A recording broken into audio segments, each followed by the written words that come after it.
Saudara-saudari yang terkasih, salah satu pengalaman yang tidak kita harapkan dalam hidup itu adalah ketika kasih atau kebaikan yang kita berikan itu tidak mendapat tanggapan sebagaimana mestinya.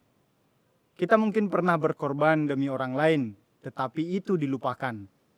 Kita mungkin pernah menolong orang lain, tetapi itu tidak dihargai. Kita mungkin pernah mempercayai seseorang, tetapi justru kita dikecewakan. Pengalaman-pengalaman seperti ini sering membuat kita enggan untuk terus mengasihi dan melakukan kebaikan.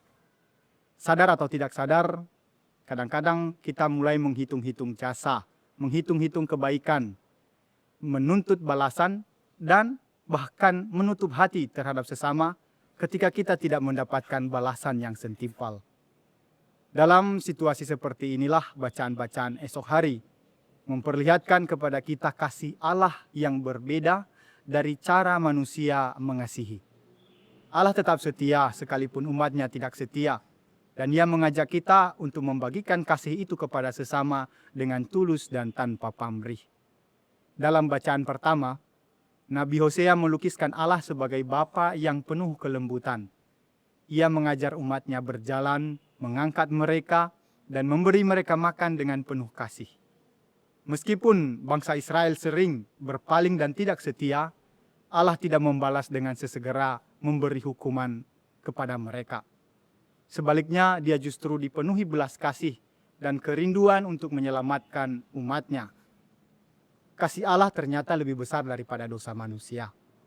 Dalam Injil, Yesus mengutus para murid untuk mewartakan kerajaan Allah.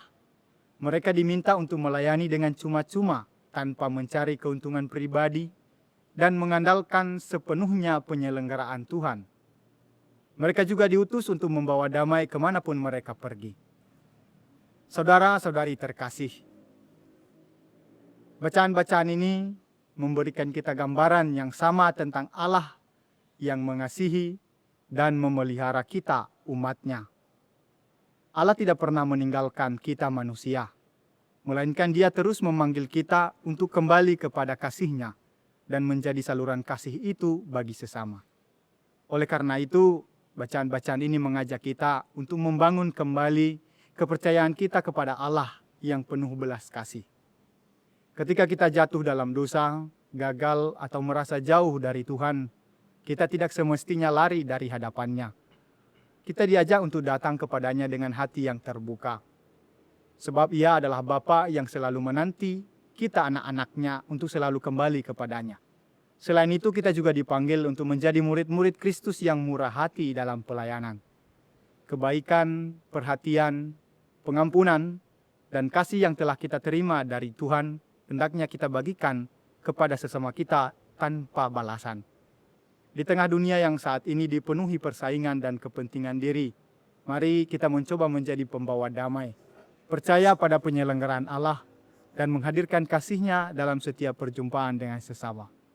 Tuhan memberkati.